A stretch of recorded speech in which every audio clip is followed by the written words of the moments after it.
Hey everybody, it's Master Gallengeist here, bringing you my review for the latest episode of She-Hulk Attorney at Law, Is This Not Real Magic? And I overall enjoyed this episode, mainly because of Wong's storyline that we got, more than Jen's dating storyline. And that's not because the Jen and dating storyline doesn't have any potential, they just really didn't do much with it that you really haven't seen in any kind of other TV show that dating sucks and dating sucks for superheroes. They could have really put more kind of effort into that, but it almost felt like it was just kind of there. You know what I mean? Like they could have really went more onto the superhero aspects, but again, how much time and everything that they put for just this episode, it was only like about 36 minutes or whatnot.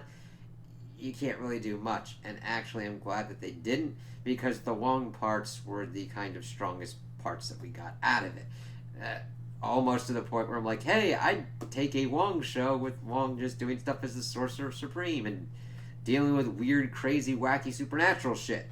Now, that doesn't mean I want Marvel to actually fucking do this, because we have now reached a point of there's too much quantity and not enough quality.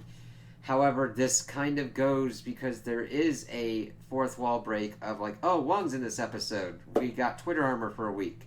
And it just goes to show that the strength, that the cameos are still providing most of the support work for this, which sucks. I don't mind cameos when they make sense and when they're integrated pretty well. This one is actually one of those. However, it's just like, we have to see how this works out. Now, granted, there are some continuity kind of shit because essentially, when we were doing this stuff with Emil Blonsky, he pretty much confessed to like breaking someone out of prison, and that is not dealt with here. So that's a kind of big thing where I'm like, it's good for Wong, but like, this is a big thing that you kind of just left sitting there. So we'll have to kind of see.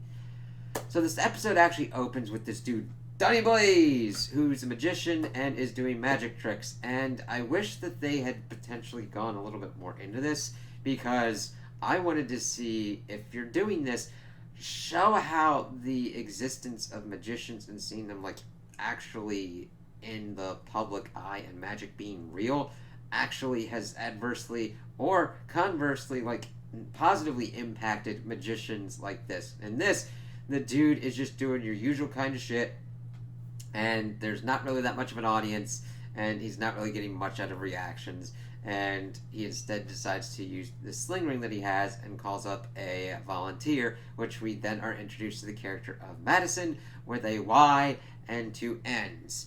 And the thing is, she is your typical kind of like party girl who doesn't seem like she's got much character depth, but by the end, I was almost like, okay, they could actually do something with this character if they so deem. I'm like, okay, let's kind of see how this works.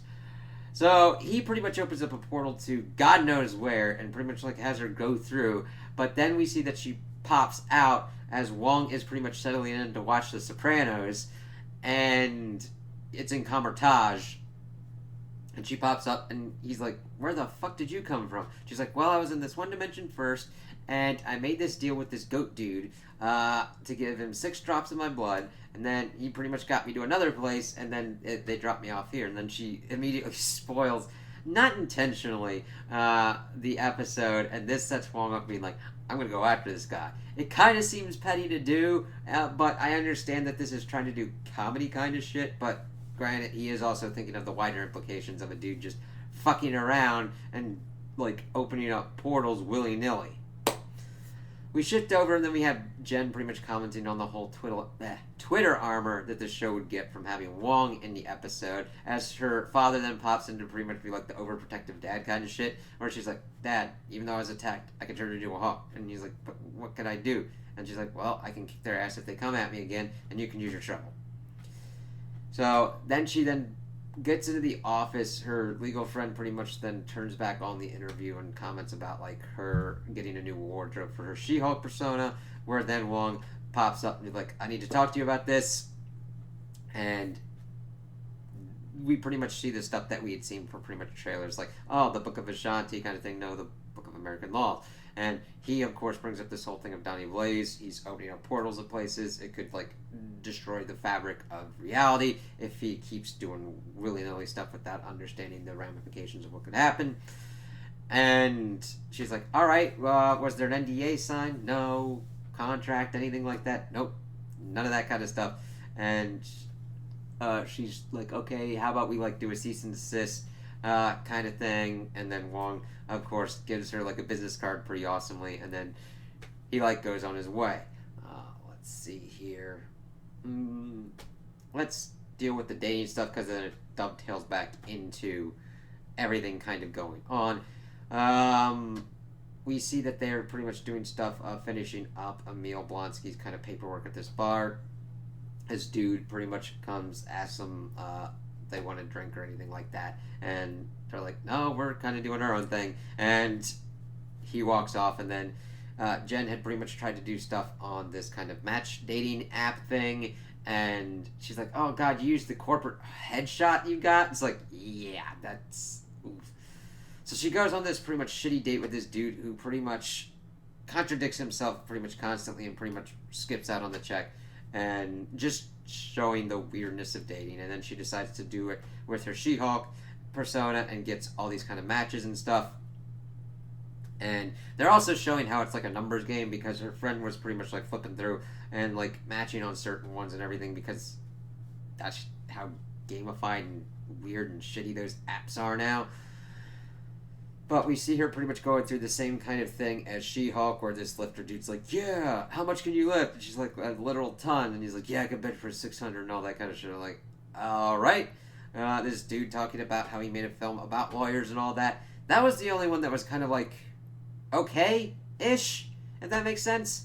And then we get this dude who's like, oh yeah, kind of fan dude, but then like, oh, you'd be a great specimen. It's like, watch him.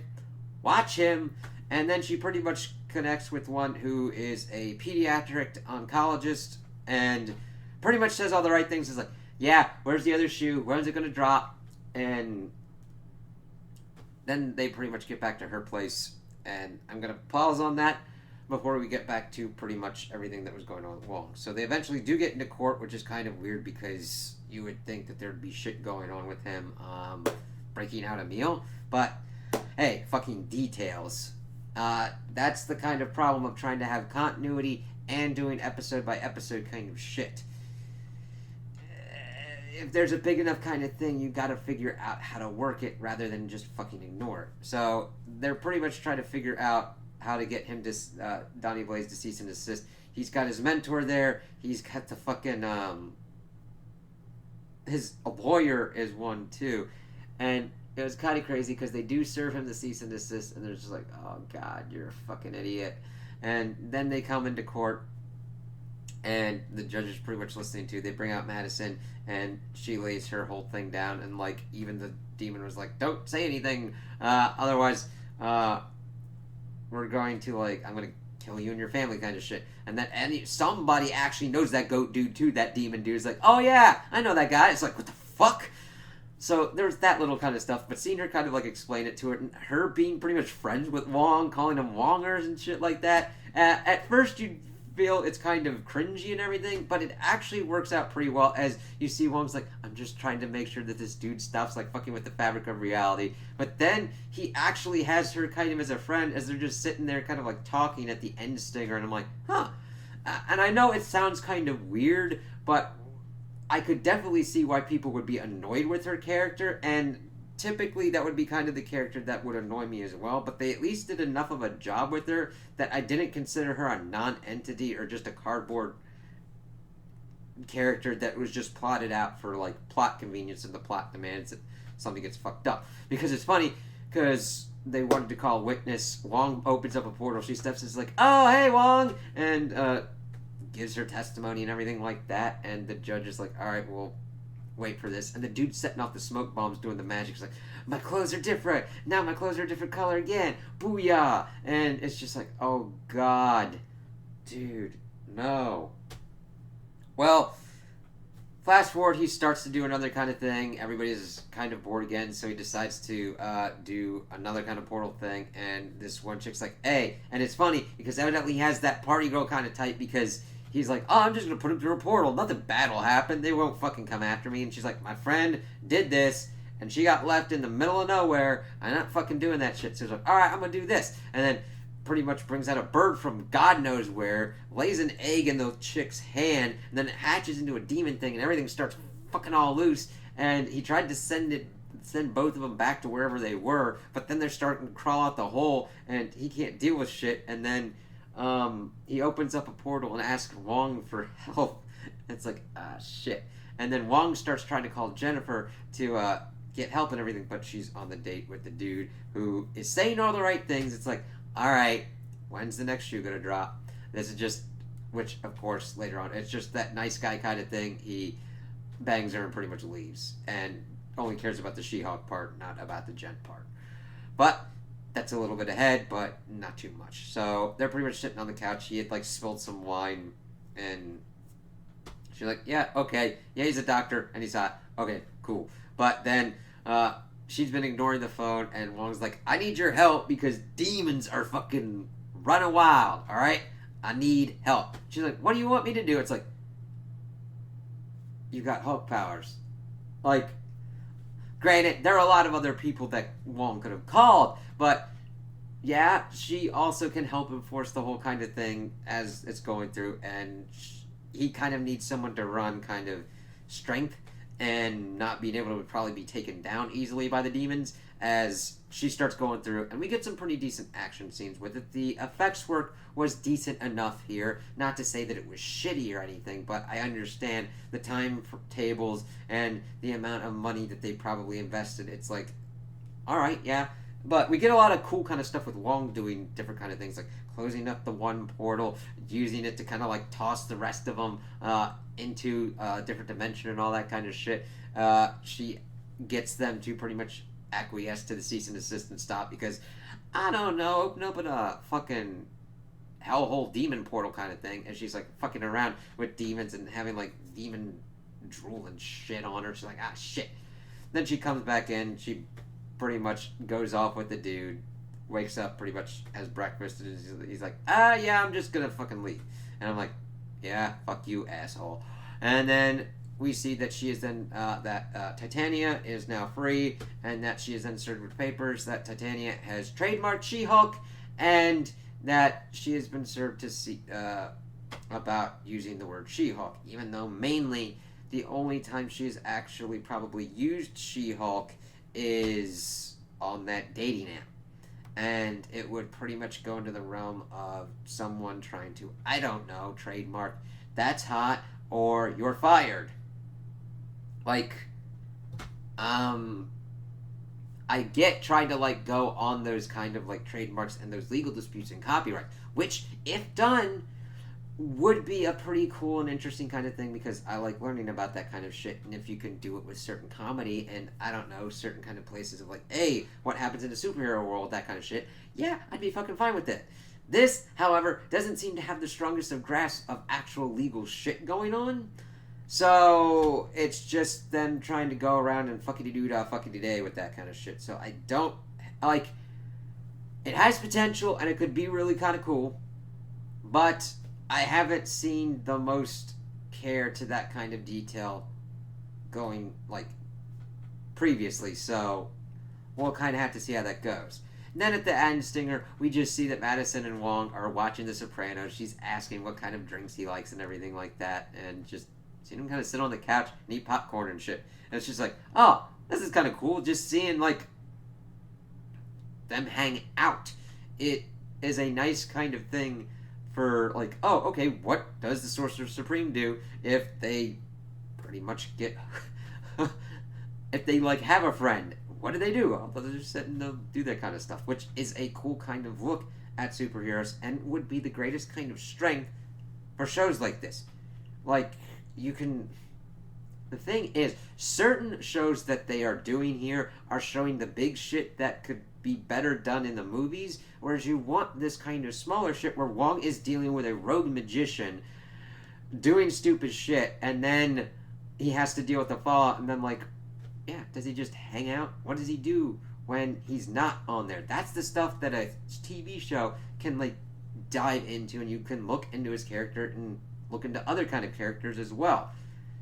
So we'll kind of have to see how this kind of goes. I was glad that this was a better kind of episode for me than others, but I could understand why it wouldn't work for other ones. I definitely think that Wong's story was the strongest aspect, and honestly, seeing a superhero trying to do shit with like dating and everything is a gold mine, and they just did like really nothing with it.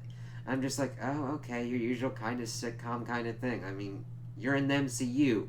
You can do some weird, crazy shit. That could have been just an whole episode by itself of like Jen dealing with dating as like herself and She-Hulk, and how you'd have to like balance the two, or which one was better for her, which one was worse, and what she would have to kind of deal with.